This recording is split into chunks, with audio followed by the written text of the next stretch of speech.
할렐루야. 사랑하는 대강의 가족 여러분, 오늘 하루도 하나님의 말씀과 동행하는 삶이 되길 소망합니다. 오늘 함께 나눌 하나님의 말씀은 열왕기하 19장 1절에서 4절 말씀입니다. 히스기야 왕이 듣고 그 옷을 찢고 굵은 배를 두르고 여호와의 전에 들어가서 왕궁의 책임자인 엘리야김과 서기관 셈나와 제사장 중 장로들에게 굵은 배를 dur려서 아모스의 아들 선지자 이사야에게로 보내매 그들이 이사야에게 이르되 히스기야의 말씀이 오늘은 환난과 징벌과 모욕의 날이라 아이를 낳을 때가 되었으나 해산할 힘이 없도다. 랍사게가 그의 주 아수르 왕의 보냄을 받고 와서 살아계신 하나님을 비방하였으니 당신 하나님 여호와께서 혹시 그의 말을 들으셨을지라도 당신 하나님 여호와께서 그 들으신 말 때문에 꾸짖으실 듯하니 당신은 이 남아있는 자들을 위하여 기도하소서 하더이다 아니라. 아멘.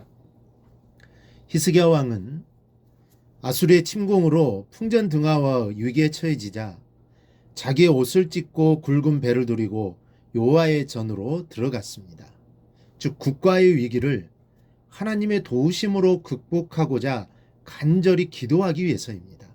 우리는 오늘 히스기야가 취한 행동 가운데서 두 가지의 이치를 발견하게 됩니다. 첫째는 하나님의 도움의 문은 언제나 넓게 열려 있다는 것입니다. 성경을 보면 모든 위대한 신앙의 사람들에게는 발견되는 한 가지 공통점이 있습니다. 그것은 바로 대적들의 위협에 직면하게 될 때에 히스기야처럼 주 앞에 나아가 엎드렸다는 것입니다. 하나님께서는 환난 날에 나를 부르라고 말씀하십니다. 하나님이 왜 부르라고 하십니까? 환난에서 우리를 건져주시려는 겁니다. 하나님은 언제나 우리를 도울 준비를 마치고 기다리십니다. 하루 24시간, 1년 365일, 단 한 시간과 하루도 빠짐없이 언제나 우리를 도우실 준비가 되어 있습니다. 따라서 우리는 아무리 크고 어려운 문제를 만나게 되더라도 낙심해서는 안 됩니다. 든든한 도움이 기다리고 있는데 낙심하고 절망한다면 이것은 우리 자신에게 문제가 있는 것입니다. 가까운 친구나 친척은 자주 도움을 청하고 신세를 지며 멀어지기 쉬우나 하나님은 우리가 자주 도움을 청하고 은혜를 구할수록 더욱 가까워집니다. 홍해 앞에서 애굽 군대의 추격에 직면한 모세의 심경이 어떠했을지 상상해 보십시오.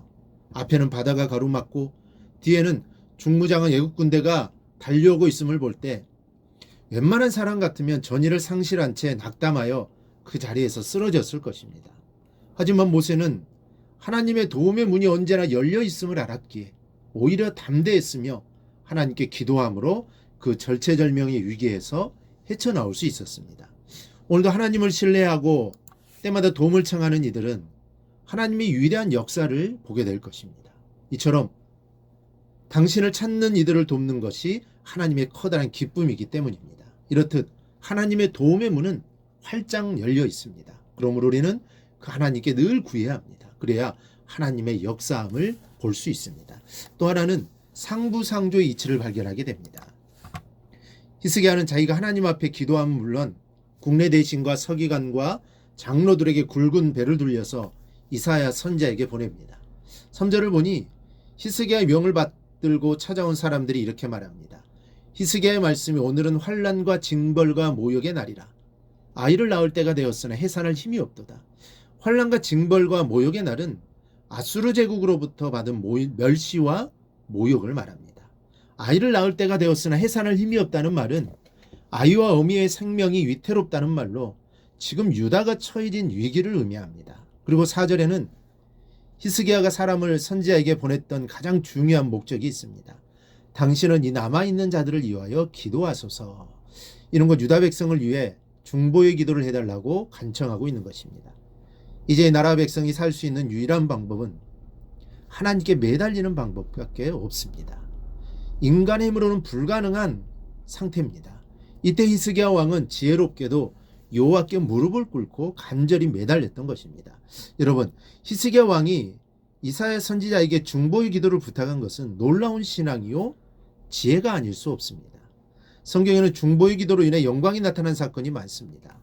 아브라함이 롯을 위해 기도함으로 죽을 수밖에 없었던 조카가 살아난 역사가 일어났고 백성을 위한 모세의 기도를 통해 백성이 살아나기도 했습니다.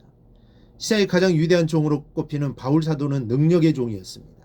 그는 기도의 사람이었으며 기도의 용사였습니다. 3층 천까지 왕래했던 영적인 사람이요. 하나님의 놀라운 능력이 동행되었던 사도였습니다. 이 정도의 능력을 소유했다면 세상에 두려울 것이 없었을 것입니다. 그런데 성경을 보면 그가 정말로 겸손했던 종이었다는 사실을 발견하게 됩니다. 히브리서 13장 18절에서 형제들아 우리를 위하여 기도하라고 부탁하고 있습니다. 하늘의 능력을 크게 나타내었던 바울 같은 종도 성도들에게 자신을 위해 기도해 줄 것을 당부했다는 사실은 도구의 기도가 얼마나 큰 능력이 되는지를 보여줍니다. 흔히 기도 좀 한다 하는 사람을 보면 교만한 경우가 많습니다. 그러나 바울 사도를 보십시오. 성도들에게 자기를 위해 기도해 줄 것을 겸손하게 부탁하고 있습니다. 왜냐하면 하늘나라의 역사는 기도 속에서 이루어지기 때문입니다. 히스기야 왕은 바로 이런 중보의 기도가 얼마나 중요한 것인가를 깨달았던 것입니다. 이런 요청은 이사야 선자에게 기쁘게 받아들여졌고 그로 인해 기도 응답이 임하는 결과를 얻게 됩니다. 야고보서 5장 16절에도 병 낫기를 위하여 서로 기도하라고 합니다. 서로를 위해 힘써 기도해 주라는 말씀입니다. 우리는 오늘의 말씀을 통해 함께 합심하여 드리는 기도가 얼마나 중요한 기도인가를 깨닫게 됩니다. 그러므로 서로 기도를 교환하며 영적으로 하나 되는 대강교회가 되기를 바랍니다. 작은 나의 기도가 모여 큰 하나님의 역사를 이루게 되는 것을 믿으시기 바랍니다. 그리하여 기도의 힘으로 살아가는 모든 성도님들이 되시기를 주님의 이름으로 축원합니다. 오늘 묵상한 말씀을 굳게 잡고 삶으로 실천하며 살아내는 대강의 모든 성도들이 되기를 축복합니다.